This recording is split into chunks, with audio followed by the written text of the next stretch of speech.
अभी हमारी कंट्री की डेमोक्रेसी कम्प्लीटली क्या हो गई है, डिसेबल्ड है। जो हेट्रेड आइडियोलॉजी काम कर रही है इस मुल्क में, उसको भड़काने का वो काम कर रहा है। वो सारा पैसा कहीं ना कहीं किसी की पर्सनल जेबों में जा रहा है because of the Mughal periods monuments. अगर ऐसा किया होता तो आज हिंदुस्तान एक इस्लामिक मुल्क होता, लेकिन आपने नहीं देखा होगा कि क्रिश्चियंस ने कोई एहतजाज, बल्कि उनके लिए भी कहीं ना कहीं हम ही एहतजाज में शामिल रहे कि मैं अगर मुंह खोलूंगा तो क्या मैं जिंदा रहूंगा या मैं जेल में जाऊंगा या मैं मारा जाऊंगा। हमारी ideology based on humanity, not on a particular religion. आप किसी को मना कर सकते हैं कि 2 से 3 दिन तक तुम बात नहीं करोगे, खामोश बैठोगे। और जो कंट्रीज़ ये हुकूक छीनने की कोशिश करती हैं, या तो वो श्रीलंका के जैसा उनका हाल होता है, या वो अंडर डेवलप रहती हैं और थर्ड वर्ल्ड कंट्रीज़ बन के रहती हैं, जैसे अभी हमारा इंडिया। अभी मैंने देखा गौतम बुद्ध की एक बड़ी स्टैचू था, उसे गिरा दिया गया। जीसस क्राइस्ट के स्टैचूज़ को तोड़ा जाता है। यहाँ तक कि आपके फ्रीडम फाइटर्स हैं,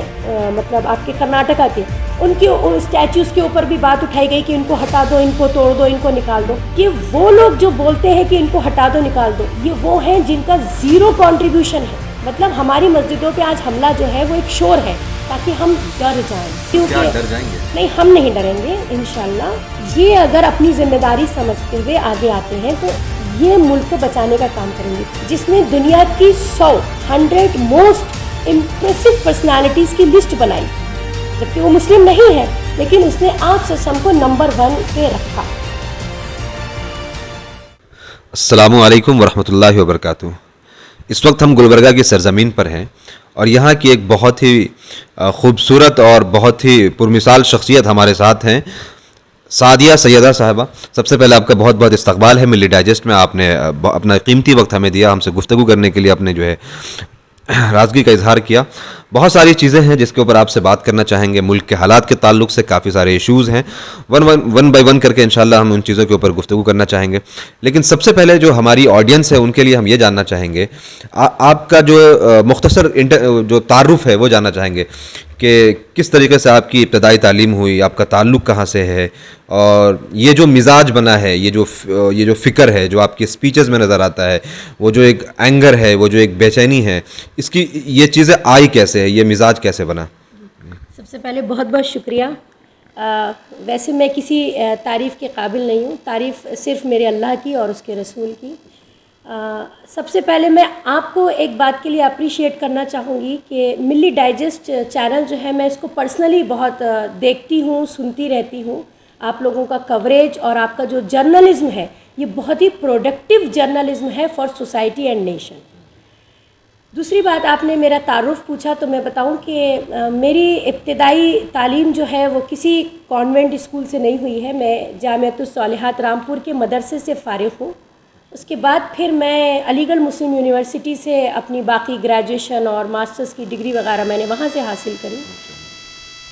आपने एक सवाल पूछा कि मेरा मिजाज कैसे बना, तो देखिए, चूँकि मैंने पहले दीन जाना, पहले मैंने देखा कि अल्लाह ताला का कलाम और फिर आप सल्लल्लाहु अलैहि वसल्लम की ज़िंदगी, आपकी सीरत, फिर हमारे खुलफाए राशिदीन, और उसके बाद फिर मैंने जब दुनिया की तालीम हासिल करी और मुझे एक्सपोजर मिला इतनी बड़ी सेंट्रल यूनिवर्सिटी में पढ़ने का, तो मैंने अपने आप में दीन और दुनिया को कंपेयर करना शुरू किया।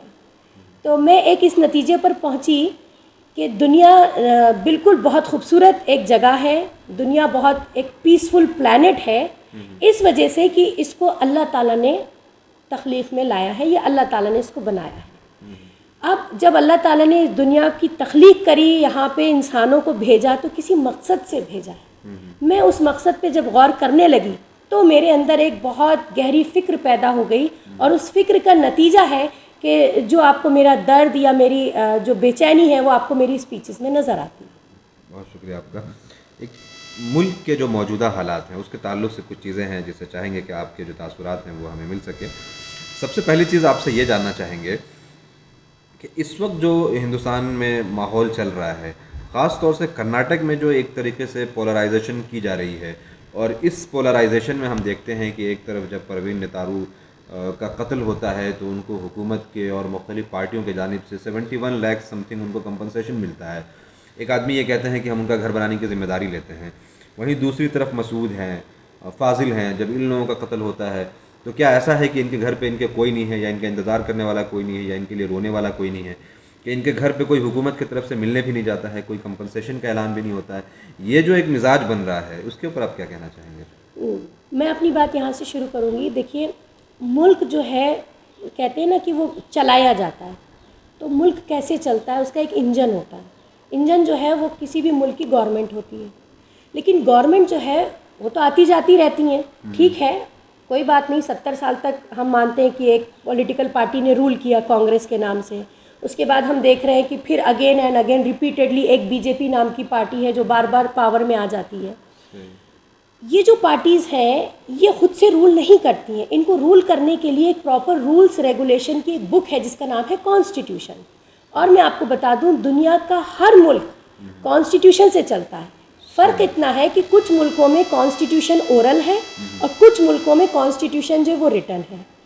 अब ओरल का मतलब है कि एक चार्टर बना दिया जाता है और उसे लोग पढ़ लेते हैं और उस पर वो मतलब कि एग्री हो जाते हैं और उसके अकॉर्डिंग मुल्क को चलाते हैं। ये डिसिप्लिन तरीके से जब हम किसी रूल्स और रेगुलेशंस को फॉलो करते हैं तो इंजन जो है वो प्रॉपर पटरी पे भागता है और उसके पीछे जो एक कंट्री है या जो कहिए जो ट्रेन के डिब्बे लगे हुए वो भी प्रॉपर तरीके से भागते रहते हैं। अभी कुछ सालों से क्या हो गया है कि कॉन्स्टिट्यूशन, जिसे मैं इंजन का नाम दे रही हूँ, उसे तो उठा के कहीं और रख दिया गया है और जो एक मुल्क है, जो डिब्बे हैं, जो ट्रेन है, उसे बिला तरीके से बगैर किसी नॉर्म्स रेगुलेशंस के घसीटा जा रहा है। उसमें क्या होता है, डिब्बे जो है वो निकल निकल के गिर रहे हैं, यानी ड्रेल्ड हो जा रही है हमारी कंट्री की जो ट्रेन है। और उसका नुकसान सबसे ज़्यादा इस मुल्क में रहने वाले माइनॉरिटीज़ को या जो सप्रेस ऑलरेडी सेक्शन है उसको भुगतना पड़ रहा। अभी जो आपने कत्ल का जिक्र किया, वहाँ पर क्या हो गया है कि जो एक आइडियोलॉजी अभी पावर में बैठी हुई है वो आइडियोलॉजी सेक्युलर आइडियोलॉजी नहीं है। They don't believe in peace, they don't believe in equality, they don't believe in any type of freedom।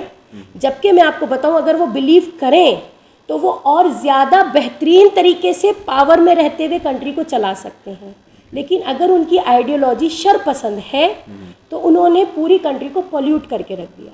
Ma'am, एक बात जो आप कह रहे हैं कि अभी जो हुकूमत काम कर रही है, उनका जो नज़रिया है, उनकी जो आइडियोलॉजी है, आप ये क्लेम कर रही हैं कि they don't believe in any kind of freedom. तो हम तो ये देखते हैं कि इस टाइम पे जो मेन स्ट्रीम मीडिया है उसको जो मर्जी आता है बोलता है, मुसलमानों के ख़िलाफ़ जो न्यूज़ चलाना चाहते हैं चला देते हैं, तो उनको तो फुल्ली फ्रीडम मिल रही है। नहीं, तो मैं आपको ये तो बता रही हूँ, बग़ैर कानून के जब मुल्क चलने लगता है तो जंगल राज हो जाता है, यानी सब अपनी अपनी कर रहे हैं। मीडिया की अगर मैं बात करूँ, देखिए मीडिया जो है वो डेमोक्रेसी का एक पिल्लर है। अगर एक पिल्लर गिर जाए तो डेमोक्रेसी भी लुढ़क जाएगी। अभी हमारी कंट्री की डेमोक्रेसी कम्प्लीटली क्या हो गई है, डिसेबल्ड है। मतलब जिसे कहते हैं ना, एक पैर कट चुका है, क्योंकि जो नेशनल मीडिया है वो कम्प्लीटली डोमिनेटेड है because of the present government in power. अब उस पावर से उन्होंने उसको ख़रीद लिया है या उन्होंने प्रेशराइज करके उनको डरा दिया है, ये तो अल्लाह बेहतर जानता है। लेकिन मीडिया अपना रोल अच्छा प्ले नहीं कर रही है, तो मैनिपुलेटेड है, पॉल्यूटेड है, करप्टेड मीडिया है जो नेशनल लेवल पे काम कर रही है। और उन्होंने भी कहीं ना कहीं वायलेंस में घी डालने का काम किया कि उन्होंने आग को भड़काया है। जो हेट्रेड आइडियोलॉजी काम कर रही है इस मुल्क में, उसको भड़काने का वो काम कर रहे हैं। तो जाहिर सी बात है, जब वो उन्हीं की आइडियोलॉजी को सपोर्ट करेंगे तो उनको पकड़ने वाला कौन होगा? उनको तो शय मिल रही है, वो तो स्पॉन्सर्ड है बाय द पावर और बाय द गवर्नमेंट। जब हम यहाँ की बात करते हैं, गुलबर्गा की बात करते हैं, तो यहाँ पे कई सारे हिस्टोरिकल चीज़ें हैं। एक बहुत बड़ी सल्तनत यहाँ से हुआ करती थी, बहमनी सल्तनत के नाम से। एक बहुत खूबसूरत मस्जिद थी जो अब शायद खूबसूरत नहीं है। जी जी। तो एक तो ये है कि इन जो हमारे आसार क़दीमा के इतने मोतबर इमारतें हैं, मुक़द्दस मकामात हैं, इनकी जो ये हालत है, इसके कौन ज़िम्मेदार हैं? दोनों भी ज़िम्मेदार हैं। मैंने आपसे कहा ना कि मुल्क जो है वो गवर्नमेंट से चलता है। गवर्नमेंट हमसे टैक्स ले लेती है और हमें ये भरोसा दिलाती है कि जब तुम अपनी कमाई का, गाढ़ी कमाई का, मेहनत की कमाई का एक हिस्सा हमें दे रहे हो तो उससे हम तुम्हें मेंटेन करेंगे। अब हमें मेंटेन करने का मतलब है हमारे से जुड़ी हर चीज़ मेंटेन होनी चाहिए, चाहे वो मेरे हिस्टोरिकल मॉन्यूमेंट्स हों, चाहे मेरा घर हो, चाहे मेरी रोड हो, मेरी गली, यहाँ तक कि पीने का पानी, मेरे लिए जॉब, मेरे लिए एजुकेशन, सब चीज़ मेंटेन होनी चाहिए। लेकिन जब करप्शन आ चुका है, आज हम टैक्स देने में कमी नहीं कर रहे हैं, टैक्स हम पूरे तरीके से दे रहे हैं, बल्कि हम बहुत से ऐसे टैक्सेस दे रहे हैं जो हमारे ऊपर जुल्म है वो टैक्सेस देना, लेकिन वो सारा पैसा कहीं ना कहीं करप्शन पे खर्च होता है, वो सारा पैसा कहीं ना कहीं किसी की पर्सनल जेबों में जा रहा है, खरीदने में या शायद बेचने और ख़रीदने में जा रहा है, एमएलएस को या जिसको भी आप कहिए। और हम सब जानते हैं, मतलब ये इतनी ऐसी चीज़ें जो छिपी हुई नहीं है, हमें बताने की भी ज़रूरत नहीं है। तो अब एक बात बताइए कि जब नफ़रत आ गई है हमसे, तो हमसे रिलेटेड हमारी हिस्टोरिकल मॉन्यूमेंट्स या हमारी हिस्ट्री को भी दबाने की और मिटाने की कोशिश की जा रही है। जबकि मैं आपको बता दूं, आज भी टूरिज़्म का जो सेक्टर है उसमें जो एक बड़ा रेवेन्यू आता है हिंदुस्तान की गवर्नमेंट को, because of the Mughal periods monuments. मुग़लों ने जो मॉन्यूमेंट्स बनाए इस मुल्क में, या और इस्लामी या मुस्लिम किंग्स या रूलर्स गुजरे। देखिए, मुस्लिम कहना एक अलग चीज़ है और इस्लामिक कहना अलग चीज़ है, यहाँ हमारे ऑडियंस को फ़र्क समझना चाहिए। इस मुल्क में हिंदुस्तान पर कभी भी इस्लामिक हुकूमतें नहीं आई हैं, मुस्लिम हुक्मरान आए हैं। तो मुस्लिम हुक्मरान जो आए उन्होंने इस्लामी हुकूमत नहीं कायम करी। अगर ऐसा किया होता तो आज हिंदुस्तान एक इस्लामिक मुल्क होता। तो उन्होंने क्या किया, उन्होंने इस मुल्क की जो खूबसूरती थी, जो नेटिव थे, उनको बरकरार रखते हुए इस मुल्क पे हुकूमत करी, और वो जाते जाते ऐसी लेगेसी छोड़ गए जो आज तक आपको फ़ायदा पहुंचा रही है। टूरिज़्म के नाम पे जो पैसा आता है ताजमहल से, टूरिज़्म के नाम पे आपको पैसा आता है, बहुत सारी इमारतें हैं, या कहिए कि आज भी लाल किला एक ऐसी जगह है जहां जाके आप झंडा फहराते हैं तो 26 जनवरी और 15 अगस्त का जश्न मनाते हैं। तो ये लेगेसी जो वो दे गए, तो वो सिर्फ मुसलमानों के लिए तो नहीं दे गए, वो इस मुल्क को दे के गए हैं। ये समझने के लिए एक प्रोग्रेसिव आइडियोलॉजी की ज़रूरत है जो आज की प्रेजेंट गवर्नमेंट में नहीं है। मैम, जब आप ये कहते हैं कि जो मुस्लिम रूलर्स यहाँ पर आकर के रूल करें, उन्होंने काफ़ी खूबसूरत इमारतें या बहुत सारी ऐसी चीज़ें छोड़ी हैं जो काफ़ी ज़्यादा रेवेन्यू जनरेट करके दे रही हैं इनको, एट द सेम टाइम हम ये देखते हैं कि उनके ऊपर कंसिस्टेंट अटैक्स होते हैं जी। और उनके जो है कैरेक्टर के ताल्लुक से, उनके किरदार के ताल्लुक से बहुत सारी चीज़ें की जाती है। ये इसकी क्या वजह है? एक तो ये, दूसरी चीज़ ये है कि इनके दिफा में जो मुस्लिम जर्नलिस्ट हैं, एक्टिविस्ट हैं, हिस्टोरियंस हैं, उन्होंने जो उनको नज़रअंदाज किया हुआ, ये दोनों चीज़ों के ऊपर बताइए। देखिए, एक बात सुनिए, अभी हालात कैसे हो गए, हम बहुत ज़्यादा सप्रेसिव होके रह गए। हमारे इर्द गिर्द बहुत सारे डर खौफ हैं जिन्होंने हमको घेरा हुआ है। ऐसे सब नहीं है, मगर पर्टिकुलर ज़्यादा सेक्शन जो है अभी सप्रेसिव हो चुका है। सिर्फ हमारा ही नहीं, मैं आपको भी एक मिसाल देती हूँ। आप देखिए, क्रिश्चियंस के चर्च पे, उनके फादर्स पे और उनकी नन्स पे अभी हाल फिलहाल में साउथ इंडिया में कई जगहों पर हमला हुआ, लेकिन आपने नहीं देखा होगा कि क्रिश्चियंस ने कोई एहतजाज किया, बल्कि उनके लिए भी कहीं ना कहीं हम ही एहतजाज में शामिल रहे। उनके भी स्कॉलर्स को, जिसे कहते हैं कि हमला किया गया, अटैक किया गया। यहाँ तक कि आज बहुत से क्रिश्चियंस ऐसे हैं जो कन्वर्जन के नाम नहीं, हाँ, जो जेलों में भी बैठे हुए हैं और वो अपने लिए एहतजाज नहीं करते। पावर जो है वो एक नशे की तरह है, जिनको चढ़ गया उनसे उतर नहीं रहा है। लेकिन वही नशा अगर अच्छे तरीके से इस्तेमाल किया जाए, जैसे मुझे अगर पैशन हो जाए, हासिल कर लूँगी। अभी जो गवर्नमेंट है उसे जो पावर का नशा है वो उसे गलत तरीके से यूज़ कर रहे हैं। वो उसे बार्बरिक, क्रुएल्टी, वायलेंस, हेट, इन चीज़ों में ज़्यादा लगा रहे हैं। तो जाहिर सी बात है, रिज़ल्ट निकल के क्या आएगा? या तो हमारा एक तबका खामोश हो जाता है, एक तबका जो है वो बिल्कुल लापरवाही शो कर देता है। उसे लगता है कि मैं खुद जी लूँ, मैं खुद ज़िंदा रहूँ, ये इम्पॉर्टेंट है। अभी सर्वाइवल की मतलब सवाल उठ गया है कि मैं अगर मुंह खोलूँगा तो क्या मैं ज़िंदा रहूँगा, या मैं जेल में जाऊँगा, या मैं मारा जाऊँगा। ये सवाल जब आ जाता है तो फुल स्टॉप लग गया है हमारे पास। तो हमारे लोग जो हैं वो कहीं ना कहीं, बोलने वाले बोलते भी हैं, कुछ लोग नहीं भी बोलते। मैं आपको बताऊं, इस मुल्क में रहने वाले 80% हिंदू ये बेहतरीन लोग हैं, क्योंकि ये वेद और उपनिषद में अगर बिलीव करते हैं, ये कभी नहीं कहेंगे कि आप लाल किला तोड़ दीजिए और आप ताजमहल तोड़ दीजिए और मुसलमानों की मस्जिदों पे हमला कर दीजिए। ये अच्छे आइडियोलॉजी के लोग होते हैं, ये पीसफुल है। मगर 20% माइनॉरिटी है इस वक्त जो कंट्री को चला रही है, मेजॉरिटी नहीं चला रही है। और वो माइनॉरिटी की आइडियोलॉजी बहुत गड़बड़ है, जिसकी वजह से आज हम देख रहे हैं कि हर तरफ, हर चीज़ में, मतलब इंसान की जान पे भी वायलेंस है, माल पे वायलेंस है, इज्जत पे, तालीम के इंस्टीट्यूशंस में वायलेंस चल रहा है, और हमारे मॉन्यूमेंट्स पे भी एक इशू बना हुआ है। आप उस आइडियोलॉजी की बात कर रही हैं कि इसी वजह से हम देखते हैं कि यूपी के अंदर कहीं किसी दलित को घोड़ी पे चढ़ने से उतार दिया जाता है। जी हाँ। किसी की मोच रखने की वजह से उसको कत्ल कर दिया जी, जाता जी, है। जी। या फिर यह है कि कर्नाटक वगैरह में भी बहुत सारी जगहों पर ऐसा देखा गया है कि दलितों को पेड़ों में बांध करके मार रहे हैं, आप उस आइडियोलॉजी की बात कर रहे हैं? मनुस्मृति जिसे कहते हैं, ये एक ऐसी आइडियोलॉजी है जो बहुत ही कम लोगों की है। मतलब ये वाले मानने वाले लोग कम हैं, क्योंकि ये आइडियोलॉजी परफेक्ट नहीं है, ये प्रोडक्टिव और प्रोग्रेसिव आइडियोलॉजी नहीं है। मगर इत्तेफाक कहिए या हमें कहिए बदकिस्मती कहिए कि उसी आइडियोलॉजी के लोग आज पावर में बैठ गए हैं। तो इस आइडियोलॉजी से सबसे ज़्यादा नुकसान no doubt OBC, SC, ST और जो दलित समाज के लोग हैं इनको हैं। तो क्या आप उनके हक के लिए काम करते हैं? हाँ बिल्कुल, हम उनके हक के लिए काम करते हैं। देखिए, कहीं कोई भी लिंचिंग हो तो हम पहले ये खबर पढ़ने में बिलीव नहीं करते कि वो किस कम्युनिटी का है, किस कास्ट का। हम तो ये देखते हैं कि क्या उसे किसी रीज़न से मारा गया है या वो नाहक मासूम मारा गया। अगर हमको कहीं भी पता चलता है कि किसी मासूम का कत्ल हुआ है, तो विदाउट नोइंग उसका रिलीजन, उसकी कास्ट, हम पहुंच जाते हैं उस जगह पे ये आवाज़ उठाने के लिए कि इसकी जान का कंपनसेशन दिया जाए। देखिए, जान का तो वैसे कोई कंपनसेशन नहीं होता, जान को कोई वापस नहीं ला सकता। लेकिन हाँ, अगर वो जीता, वो ज़िंदा रहता, तो वो अपनी फैमिली को कंट्रीब्यूट करता, तो हम उसको किसी हद तक कंपनसेशन उसकी फैमिली को दिलवाने की कोशिश करते हैं। प्लस हम ये आवाज़ उठाते हैं जो हुआ है, जो गलत हुआ है, वो रिपीट ना हो। ये दो चीज़ें हमारा एन मकसद होती हैं। तो हम दलित क्या, क्रिश्चियंस क्या, सिख कम्युनिटी क्या, जैन क्या, लिंगायत क्या, बुद्धिस्ट क्या, हम सभी कम्युनिटीज़ के लिए हैं, क्योंकि हमारी ideology based on humanity, not on a particular religion. तो जब हम ह्यूमैनिटी की बात करते हैं तो मेरे लिए जो भी चलता फिरता इंसान है वो ह्यूमन बीइंग है, दैट्स इट। जब आप ये कहते हैं कि हम हर किसी के जो हक के लिए लड़ते हैं, उनके लिए आवाज़ उठाते हैं और उनके हुकूक दिलाने की कोशिश करते हैं, तो इस तरह के जो मिशन में आपको बहुत सारी यकीनन तकलीफ़ियाँ, दुश्वारियाँ आई होंगी।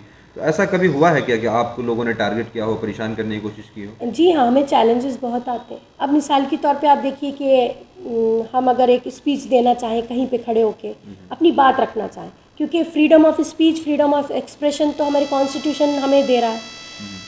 मैं आपको यहाँ पे एक चीज़ बोलना चाहूँगी, कॉन्स्टिट्यूशन जो हक देता है, जिसे हम बोलते हैं फंडामेंटल राइट्स, दुनिया के दूसरे मुल्कों में इसको नेचुरल राइट्स बोला जाता है, यानी कुदरती हुकूक हैं ये। आप किसी को मना कर सकते हैं कि 2 से 3 दिन तक तुम बात नहीं करोगे, खामोश बैठोगे। बात करना उतना ही ज़रूरी है जितना पानी पीना और खाना खाना। सही। ठीक है, नेचुरल राइट्स बोले जाते हैं, हम इसको फंडामेंटल राइट्स का नाम दे रहे हैं। तो ये एक बच्चा पैदा होते ही कुछ हक हैं जो उसको पैदाइश के साथ मिल जाते हैं, सही। इसमें कोई गुनाह नहीं है, और उसको वो हक फॉलो करने देना ये उस मुल्क के कानून और उसकी गवर्नमेंट के हाथ में होता है। सही। जो मुल्क ये कानून को मानते हैं या हुकूक देते हैं, आप देखिए वो डेवलप कंट्रीज़ हैं, और जो कंट्रीज़ ये हुकूक छीनने की कोशिश करती हैं, या तो वो श्रीलंका के जैसा उनका हाल होता है, या वो अंडर डेवलप रहती हैं और थर्ड वर्ल्ड कंट्रीज़ बन के रहती हैं, जैसे अभी हमारा इंडिया। सही। तो कहने का मकसद ये है कि हमें चैलेंजेस का सामना करना पड़ता है, लेकिन जब मेरी एक सोच बनी हुई है, मैं बिलीव ह्यूमैनिटी में करती हूँ, तो मेरे एक्शंस में भी मेरी सोच नज़र आती है। अब चैलेंजेस आए, सेक्रीफाइसेस देने पड़े, मैं अपने आइडियोलॉजी को छोड़ के नहीं ज़िंदा रह सकती। अच्छा, एक चीज़ ये जानना चाहूँगा, चूँकि माशाल्लाह आप सीनियर एक्टिविस्ट हैं, हम जैसे लोग जो कि जूनियर हैं, अभी अभी एक सफ़र शुरू हुआ है, तो उनके लिए आप क्या देखती हैं कि सोसाइटी में ऐसे जो जर्नलिस्ट हैं, जो एक्टिविस्ट हैं, या जो पॉलिटिकल एक्टिविस्ट हैं, या जो किसी चीज़ के ऊपर रिसर्च कर रहे हैं, सोसाइटी का, ख़ास तौर से कम्युनिटी का उनके लिए क्या जिम्मेदारी है? उन जो सरमाया है जर्नलिस्ट और एक्टिविस्टों की सूरत में, उनको किस तरह सोसाइटी को लेना चाहिए? मैं ये मानती हूँ कि कम्युनिटी, अगर मान लीजिए एक हादसा हो कि किसी एक जर्नलिस्ट को कैद किया गया, जेल हो गई, ठीक है, जस्ट बिकॉज कि उसने कुछ बोला, हक बोला, सच बोला, तो उस टाइम पे पूरी community without having any limitation of religion, caste, creed, language, उसके साथ देने के लिए खड़ी हो जाती है। तो it's a pressure on government. इनको हम प्रेशर ग्रुप्स बोलते हैं पॉलिटिकल लैंग्वेज। ये प्रेशर ग्रुप्स जो होते हैं, ये गवर्नमेंट के बड़े बड़े फैसले पलट देते हैं, टर्न करा देते हैं। तो कम्युनिटी की जिम्मेदारी क्या है? टू यूनाइट पहली, एंड देन टू बी, जिसे कहते हैं कि स्टैंड बाई, मतलब अगर कम्युनिटी स्टैंड ले लेती है तो आज जो जेल में है इनोसेंट, वो तो छूटेगा ही छूटेगा। आने वाले जो जर्नलिस्ट अब अच्छा काम करने जा रहे हैं, कुछ कंट्रीब्यूट करने जा रहे हैं, वो भी आइंदा के लिए महफूज हो जाएंगे। लेकिन कम्युनिटी अपनी इस रिस्पॉन्सिबिलिटी को पहली बात तो जानती नहीं है।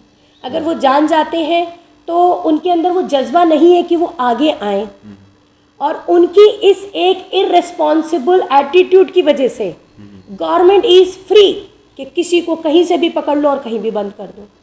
तो कहीं ना कहीं हम कम्युनिटी में जो रह रहे हैं, हम सोसाइटी वाले, हम बहुत बड़े रिस्पॉन्सिबल हैं हर चीज़ के पीछे। अच्छा होता है तो भी और गलत होता है तो भी, कम्युनिटी को ये समझना चाहिए। एक सवाल और पूछना चाहूँगा कि जैसे जो हमारे जो हिस्टोरिकल जो तमाम मोनूमेंट्स वगैरह हैं या फिर मुक़द्दस मकामात हैं, उन पर कंसिस्टेंट अटैक्स हो रहे हैं। जी हाँ। फिर यह है कि मसाजिद के ताल्लुक से बाबरी मस्जिद शहीद हुई, उसके बाद फिर ज्ञान वापी से लेकर के मथुरा की जो है ईदगाही मस्जिद है, फिर ज्ञान वापी मस्जिद के बाद एक और मस्जिद है, उसके बाद जामा मस्जिद के साथ हुआ, यहाँ तक कि जो है गुलबर्गा की मस्जिद के साथ हुआ। जबकि स्पेशली एक कानून बनाया गया है स्पेशल वर्शिप प्लेसेस एक्ट बोल के, तो उसके बाद भी जब ये चीज़ें होती हैं तो उसको आप किस तरह से देखते हैं? इसका जवाब मैंने अभी आपको दिया है कि जो प्रेजेंट गवर्नमेंट है वो उसने कॉन्स्टिट्यूशन यानी इंजन को ही उठा के किनारे रख दिया है, जिससे ये कंट्री चल रही थी या चलती। अब इंजन नहीं है, बगैर इंजन के डिब्बे कहीं भी भाग रहे हैं, पटरी से उतर जा रहे हैं, एक्सीडेंट्स हो जा रहे हैं। तो मुझे एक बात बताइए, आज से पहले अभी 2014 से जब से ये एक मखसूस आइडियोलॉजी वर्क कर रही है कंट्री में या पावर में आई, इससे पहले तक भी ऐसा नहीं था कि वायलेंस नहीं होता था, वायलेंस होता था, हेट्रेड फीलिंग्स भी थी, बट अंडर कंट्रोल। क्योंकि ये एक इंसानी फितरत है कि जब दो अलग तरह के लोग सोसाइटी में रह रहे हैं तो वो लड़ सकते हैं, यहाँ तक कि 4 बर्तन एक साथ रखे हों तो वो शोर करते हैं। ठीक है, हम इस बात को मानते हैं, मगर अभी जो 2014 से हम देख रहे हैं किसी की वर्शिप प्लेसेस पे हमले होना, अभी मैंने देखा गौतम बुद्ध की एक बड़ी स्टैचू था, उसे गिरा दिया गया, तोड़ दिया गया। जीसस क्राइस्ट के स्टैचूज़ को तोड़ा जाता है, यहाँ तक कि आपके फ्रीडम फाइटर्स हैं, मतलब आपके कर्नाटका के, उनके स्टैचूज़ के ऊपर भी बात उठाई गई कि इनको हटा दो, इनको तोड़ दो, इनको निकाल दो। देखिए एक बात सुनिए, जिन लोगों ने कंट्रीब्यूट किया है ना इस कंट्री के लिए, ये वो लोग जो बोलते हैं कि इनको हटा दो, निकाल दो, ये वो हैं जिनका ज़ीरो कंट्रीब्यूशन है। ये नहीं आए थे, ये लोग पेड़ों पे नहीं लटके, इनको फांसियां नहीं दी गई, इनके बच्चे सड़कों पे नहीं काटे गए, कत्ल किए गए, इनका कोई कंट्रीब्यूशन नहीं है, बल्कि इन्होंने तो अंग्रेज़ों का साथ दिया, और अगर इनको कहीं पकड़ा गया तो इन्होंने माफ़ियाँ मांग ली। ये एक डरपोक किस्म की आइडियोलॉजी लेकर जो लोग बैठे हुए हैं, तो जाहिर सी बात है ये आपके ऊपर डर कैसे बनाएंगे, तोड़ फोड़ करके, शोर मचा के।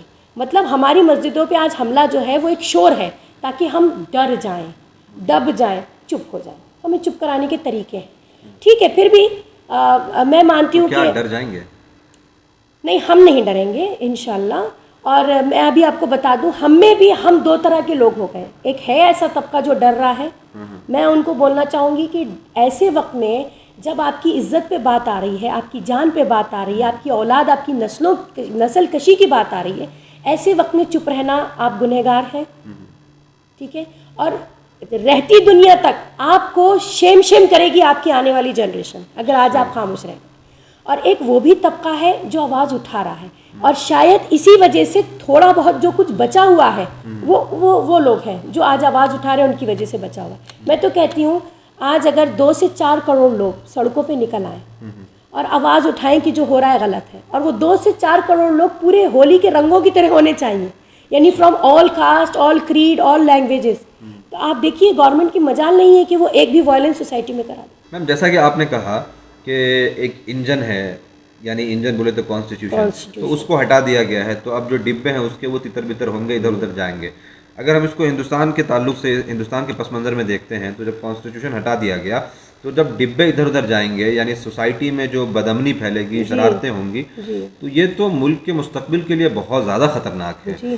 तो ये ठीक है, थोड़ी देर के लिए मान लेते हैं कि कुछ पार्टिकुलर कम्युनिटीज़ जिनको नुकसान हो रहा है या जो नुकसान होगा, लेकिन ओवरऑल तो पूरे सोसाइटी को नुकसान होगा।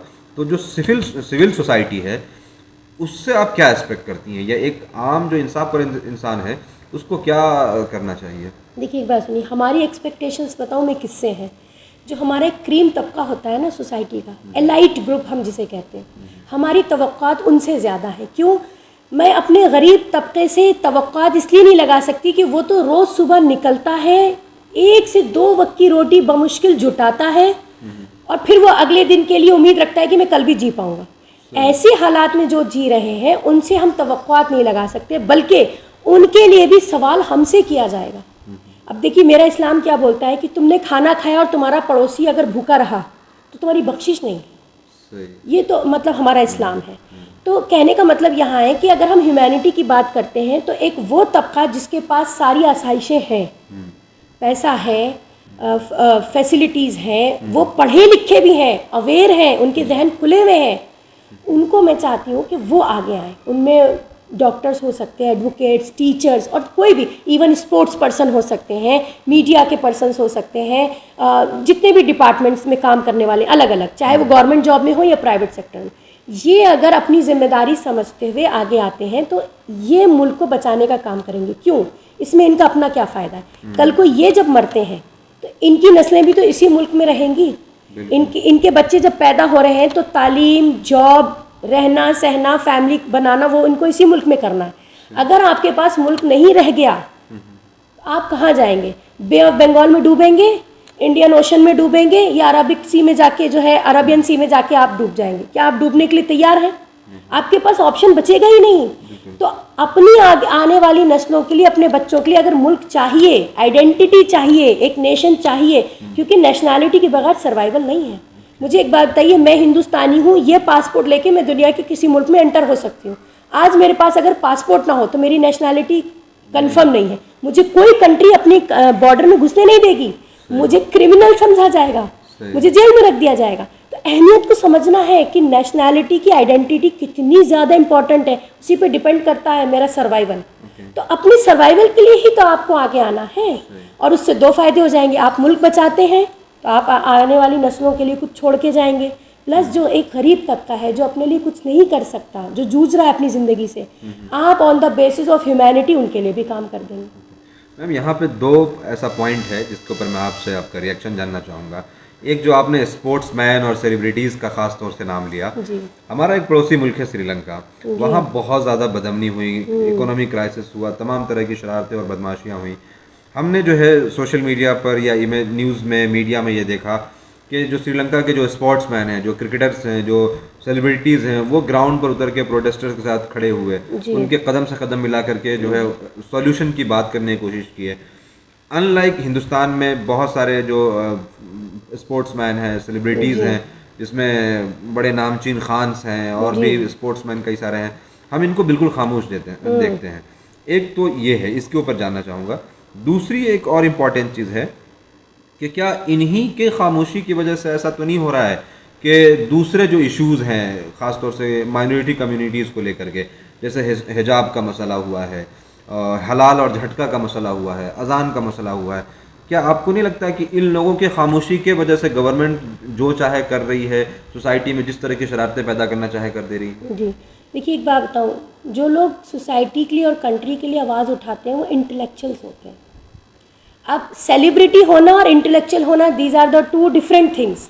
ऐसा कतई ज़रूरी नहीं है कि कोई बहुत बड़ा स्पोर्ट्स पर्सन है तो वो इंटेलेक्चुअल भी होगा, या अगर किसी के नाम के आगे खान और कुमार लगा है तो वो इंटेलेक्चुअल भी होगा, ज़रूरी नहीं है। लेकिन फार्मर प्रोटेस्ट में जब रिहाना का ट्वीट आता है तो रिहाना का हम डिग्री नहीं देखते हैं, लेकिन हम ये तो देख रहे हैं कि पूरी दुनिया में उस फार्मर प्रोटेस्ट के बारे में बात होने लगी। वही तो मैं आपको बता रही हूँ, जब हम अपना नाम पैदा कर लेते हैं तो मुझे अल्लाह ने नाम दिया ही इसीलिए होता है, उसके पीछे एक मकसद होता है कि अब तुम अपने नाम का सही इस्तेमाल करो।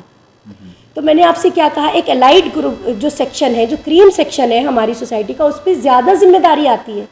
मैं आपको बताऊं, फॉरेन कंट्रीज़ में जब भी कुछ गलत होता है, एक ब्लैक बच्चा जो था बेचारा पुलिस कस्टडी में जो मारा गया, तो आप देखिए कि पूरा अमेरिका, यानी उसमें हॉलीवुड के एक्टर और एक्ट्रेसेस ने भी पार्टिसिपेट किया, वो बाकायदा रोड पे आ गए लाइक ए कॉमन मैन।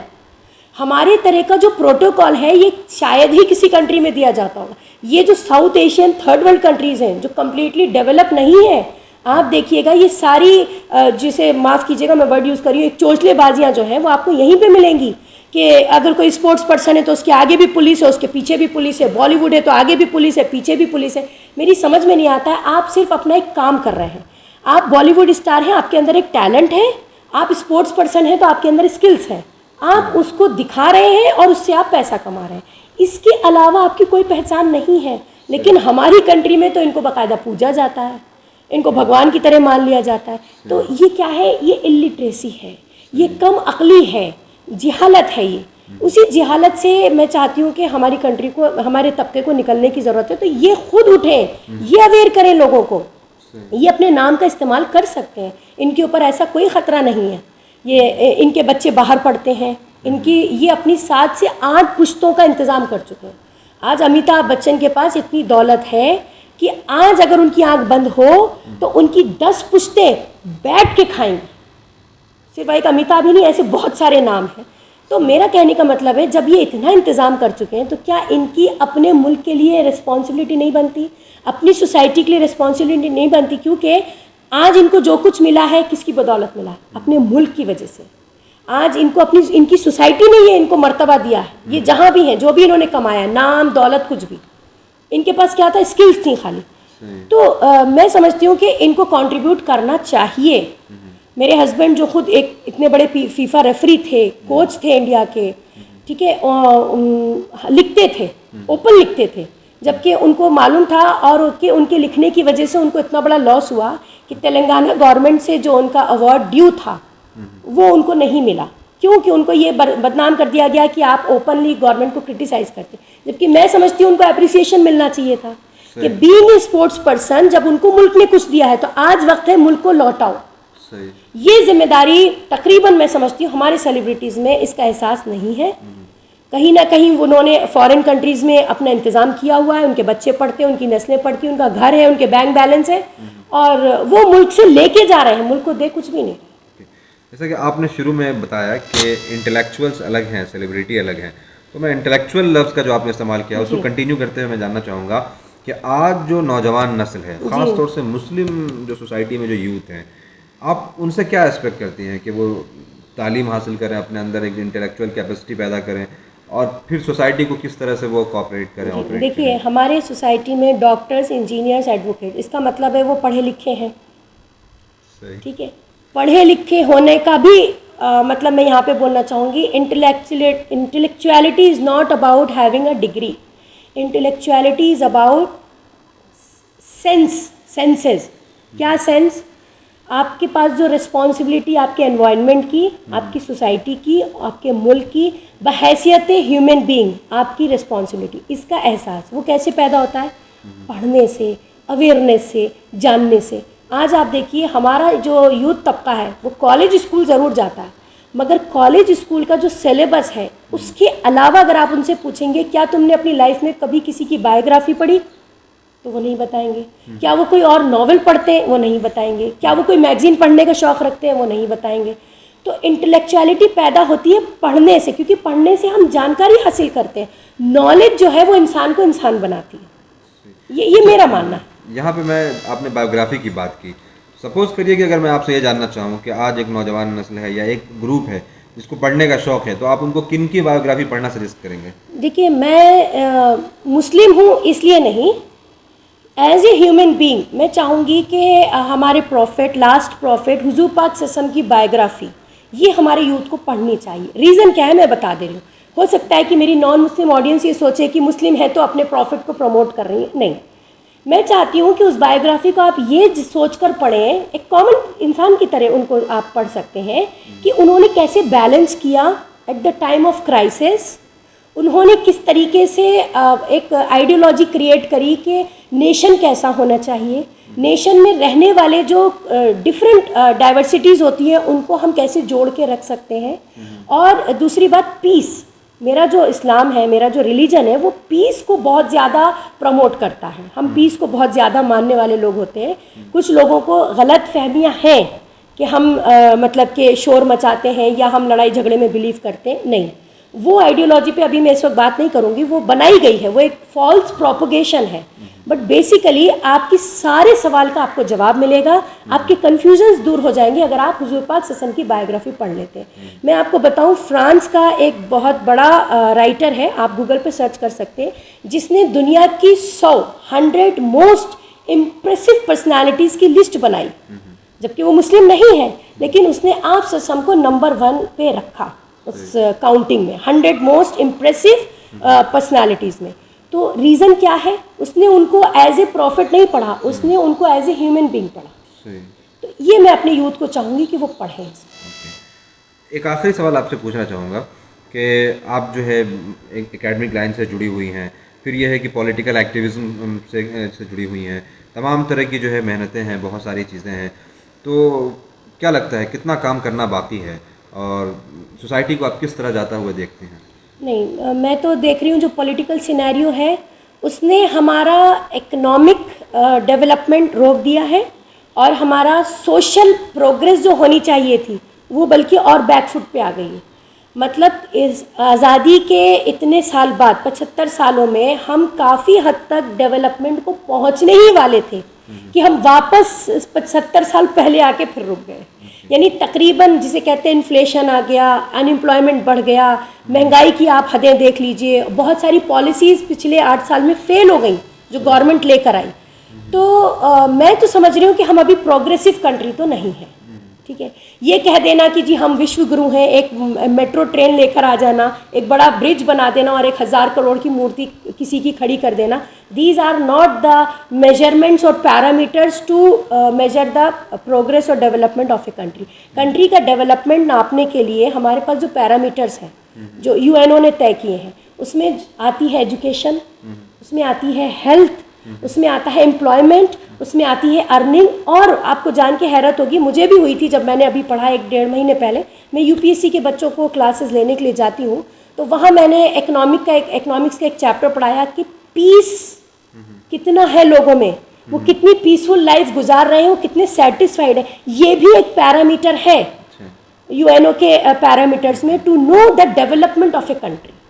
तो मैं ये कहती हूँ हमें ज़्यादा बहस करने की ज़रूरत नहीं है। जिन पैरामीटर्स की मैंने अभी आपसे बात की उस पर हम आंकड़े अपने फिगर्स को रख लेते हैं, हमें पता चल जाएगा कि हमारी कंट्री कहाँ स्टैंड करती है। हम अगर 148 नंबर पे आते थे 200 कंट्रीज़ में, तो अभी हम 160 पे आ गए हैं, यानी हम पीछे जा रहे हैं, बैकफुट पे आ रहे हैं। हम विश्वगुरु इस तरीके से कभी नहीं बन सकते। एक आखिरी सवाल आपसे जानना चाहूँगा कि जैसे कि ख़ासतौर से गुलबर्गा में बहमनी सल्तनत हुई, इनके कई सारे जो है खूबसूरत इमारतें हैं जो अब हाँ। बहुत खस्ता हालत में है। इसी तरीके से और भी कई सारे यहाँ पे मुस्लिम सल्तनतें हैं, जी हाँ। बहुत सारे मुस्लिम स्पेक्टेकुलर पर्सनालिटीज़ हैं। जी। अनफॉर्चुनेटली हमारी जो मुस्लिम सोसाइटी है उसको एकदम भुला चुकी है, फरामोश कर चुकी है। तो हम वापस से अपनी तारीख को कैसे ज़िंदा कर सकते हैं, कैसे उसको तहफ़्फ़ुज़ दे सकते हैं, इसके बारे में? जी हाँ, यूथ जो है वो सेंस ऑफ रिस्पॉन्सिबिलिटी को समझे, क्योंकि अभी क्या है, आपके लिए कोई नहीं आएगा, कोई मसीहा नहीं आएगा जो आपको रास्ता दिखाएगा, या आपके लिए जिसे कहते हैं कि वो लीडर्स अब वो नहीं पैदा होंगे जो हमारे फ्रीडम फाइटर्स थे, कि जिन्होंने लीड किया इतनी बड़ी फ्रीडम मूवमेंट को, कि वो आज हमको क्या दे गए, नस्लों से नस्लें जो है खुले आसमान के नीचे आज सांस ले रही हैं, उनका कॉन्ट्रीब्यूशन है। हम तो नहीं थे ना फ्रीडम मूवमेंट के टाइम पे। आज हमारे यूथ को समझना चाहिए कि जिस आज़ादी में वो जी रहे हैं इसकी कॉस्ट वो लोग देकर गए, ठीक है, उन्होंने कुर्बानियाँ दे दी। इस आज़ादी को अगर आज आप बरकरार नहीं रखेंगे, अब अगर आप कोशिश नहीं करेंगे, अब मेरे घर में एक पौधा है, मैं अगर रोज़ उसमें पानी नहीं डालूंगी वो सूख जाएगा।